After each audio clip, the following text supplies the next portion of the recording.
Welcome back to your favorite channel, Campspreneur Sales. Hey, in this video, we're going to talk about what it takes to be an elite sales manager, okay? Everybody wants the title sales manager. You kidding me? Sales director, VP of sales. Everyone wants the title, but the title means absolutely nothing if you cannot produce performance through other people. Being a great salesperson and being a great sales manager, those are two completely different skill sets.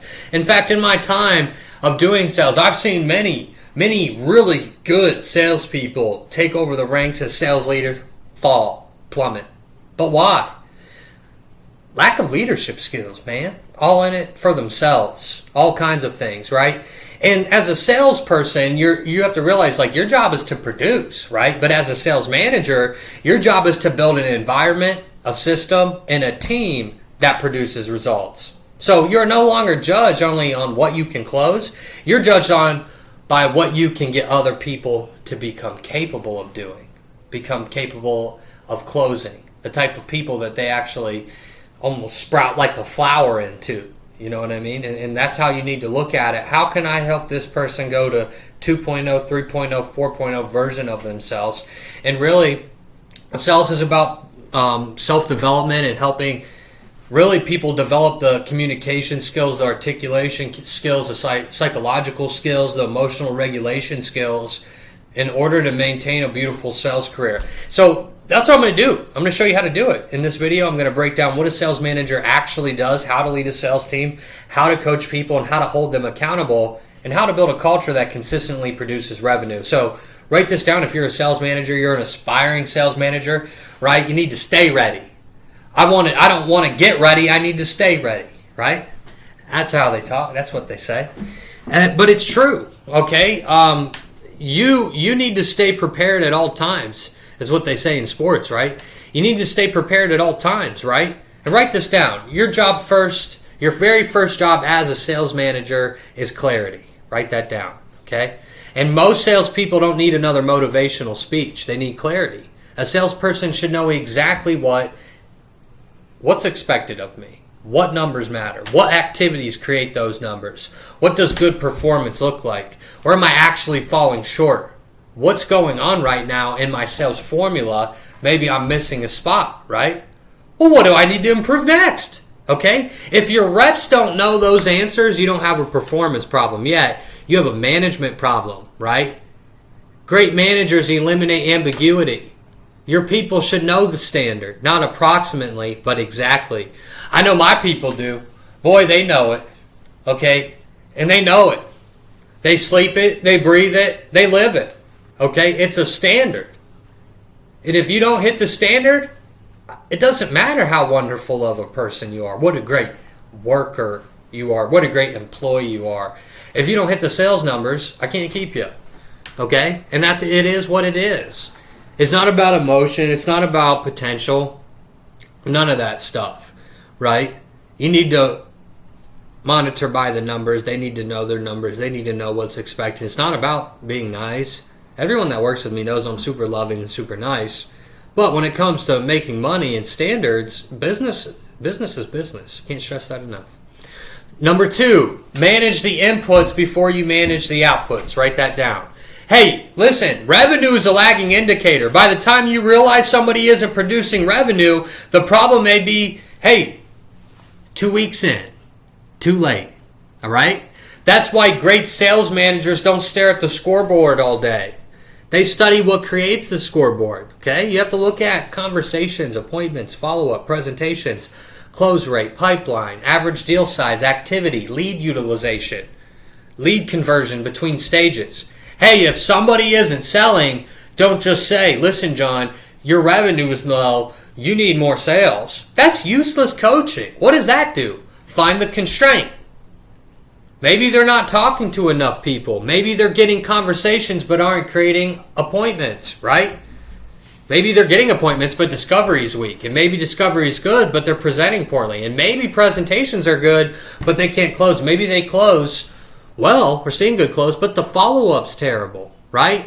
So management is diagnosis. Find the bottleneck before prescribing the solution. You don't want to go in there and misguide them. You tell them to go west when they need to go east. You'll end up in the wrong place. What are we doing? So quit being lazy. Like, actually manage your team. Like, diagnose what's going on. Spend 5 hours doing it. If that's what it takes, who cares? Right? Being a sales manager actually means you're the slave. Right? You got to pour in 24/7. Congratulations. You you thought you'd get less work, you just got more. Right? And that's why your sales team suck, because you don't want to put in the work. You want to sit back and play Call of Duty on your Xbox, you remote sales managers, right? Those managers that work in office, always in their office. Dude, why aren't you on the phone showing people how it's done? Right? Like, I don't know, man. It's all interesting to me. I know I'm literally on the phone with people telling them what to say daily.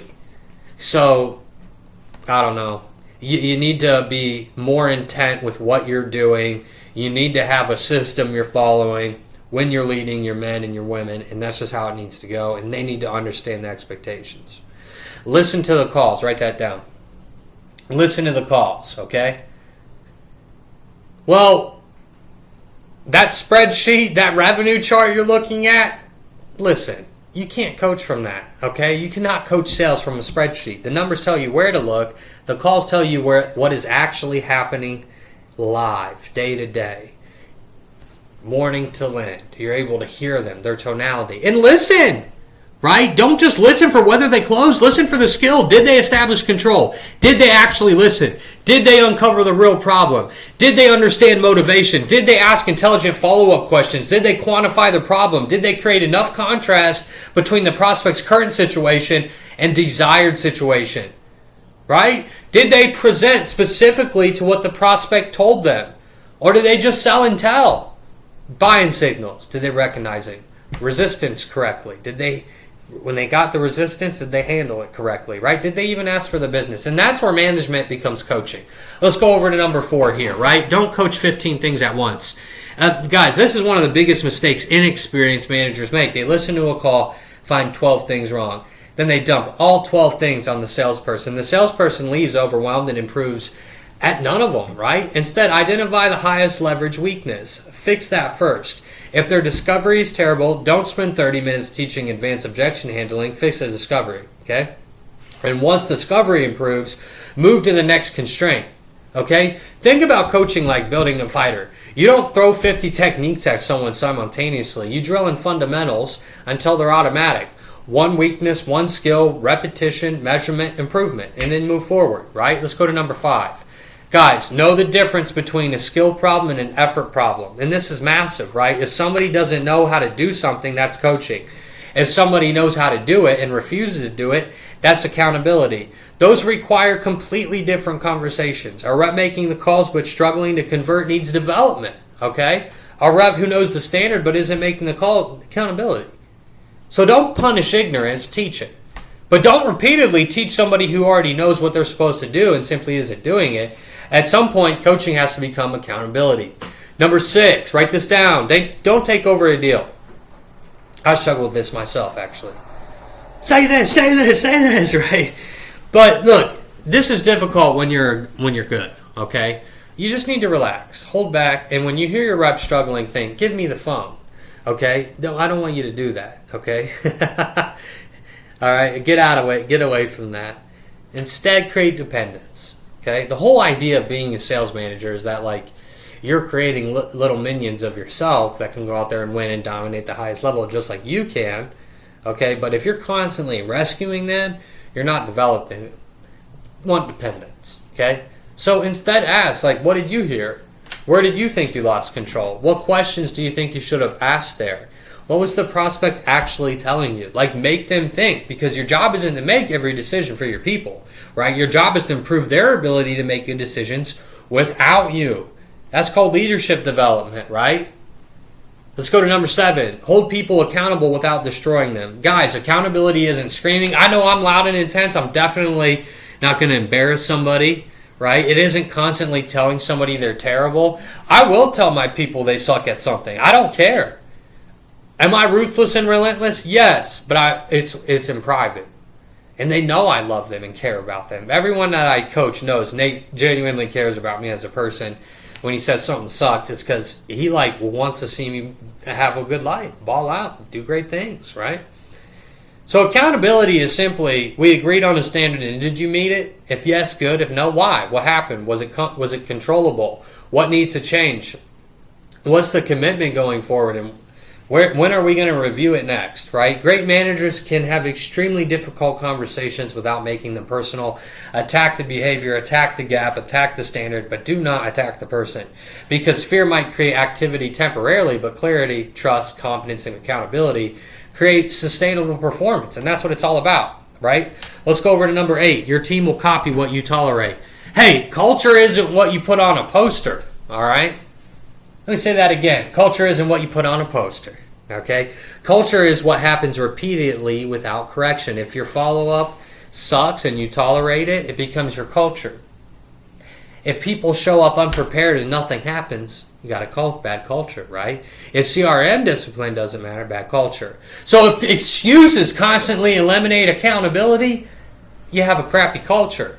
Every time you allow something below your standard without addressing it, you're communicating, hey, that's acceptable here. We got low standards, low revenue. It's okay, right? Now, if you really care about your people, you'll have high standards because you want them to have a good life, right?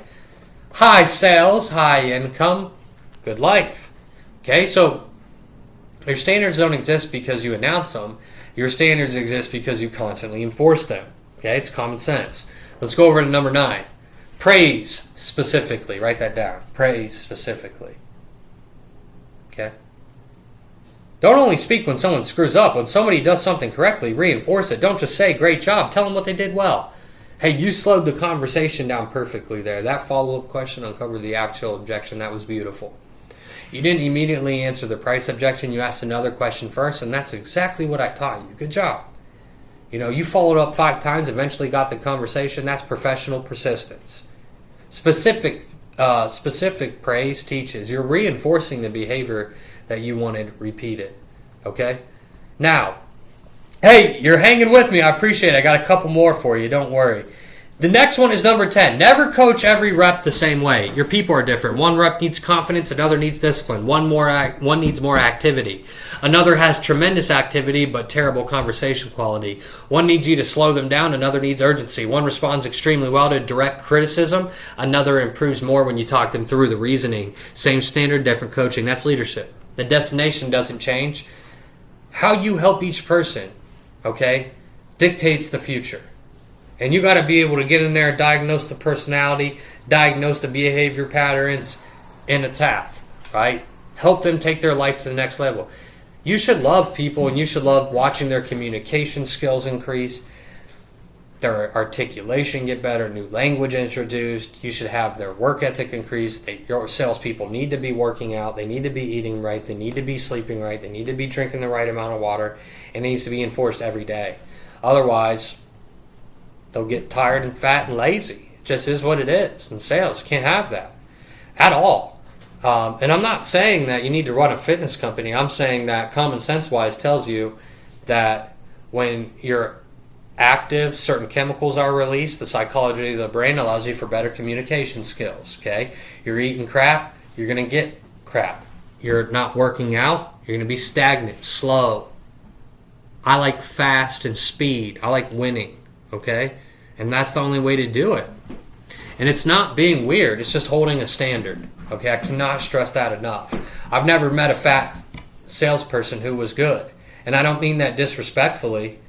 I just mean that in the most truthful way of it all. You could also say, I've never met an uneducated salesperson who was good either. I've never met a dumb salesperson who was good. Right? What are we talking about? So it's the standards. Protect the standard, not your ego. Write that down. Okay? Protect the standard, not your ego. Listen, your job isn't to win every argument with your salespeople. Your job is to make them better. Sometimes your rep will disagree with you. Well, good. That's okay. Make them explain their reasoning. Maybe they're wrong. Teach them. Maybe they're right. Listen. Okay? The worst managers in the room is the manager who has to prove to everyone that they're the smartest person in the room. Leadership isn't, I'm the boss, therefore I'm right. Leadership is, we're going to figure out what creates the best result, execute that darn thing, right? Your authority comes from consistency, competency, fairness, and your willingness to make difficult decisions. Let's go to number 12. Create more leaders, right? Eventually, you should see your coaching come out of your salespeople's mouths, right? That's the beautiful thing. That's when you know you're building something. They start diagnosing their own calls. They start correcting themselves. They start answering and helping newer reps. They understand the standards without needing constant reminders. They understand why the process works. And that's the evolution. Dependent rep to competent rep to independent rep to leader. A weak manager creates followers. A great manager creates people who eventually don't need to be managed very much, right? Let's go to number 13. We're almost done. Your emotional state matters. Guys, sales teams, they read their leader. If you're panicking every time revenue has a bad day, your team feels it. If you're euphoric when things are good and furious when things are bad, what you're doing is you're creating an emotional volatility. We don't want that. The manager has to think long term. Bad morning, diagnose it. Bad day, correct it. Bad week, study the data. But don't allow every fluctuation on the scoreboard to dictate your leadership. Urgency without panic, confidence without complacency, intensity without chaos, and that's leadership, all right? Hey, 14, all right? 14. We've got 15 good tips for you here today. We're at 14. Develop people, don't just extract revenue from them, okay? Your responsibility isn't simply getting another 10 grand out of someone this month. It's making them better at communication, better at listening, better people off the phone, better decision makers, more disciplined, more fit, more confident, more smart, right? More emotionally controlled, okay? You don't want them more emotional, you want them more emotionally controlled. More financially productive, more capable of handling pressure, more capable of leading themselves. If somebody works underneath you for 2 years, they should leave significantly more capable than when they arrived. And that's one measurement of a good leader, okay? It's not talked about enough, right? I take pride in knowing, even though I had to let someone go, and that's on them, because they have to, I can't make the calls for them. My gosh, I can't learn for them. I can't talk for them, okay? But they should walk away even in those situations better. You did that. All those hours of learning, working out, reading, helping, busting your butt. Dude, it was so people could learn from you, okay? Number 15, the sales manager's daily job. Every day you should essentially be asking 5 questions. Where are we? Know the scoreboard. Why are we there? Diagnose the numbers underneath the numbers. Okay. Number 3, who needs help? Identify individual performance constraints. Number 4, what behavior needs to change today? Coach something actionable. 5, hey, are we executing? Follow up and hold people accountable. And that's management. Measure, diagnose, coach, execute, review. Repeat that thing. Listen, I can't stress this enough. Your job changed the second you became responsible for other people's income. You need to train every single day, learn, build skills, diagnose problems, care about people, genuinely love the people you train, hire, and teach, and watch their lives take off. And inside of that, you'll always have great bonuses. So good for you. Like and subscribe. I'll see you in the next video.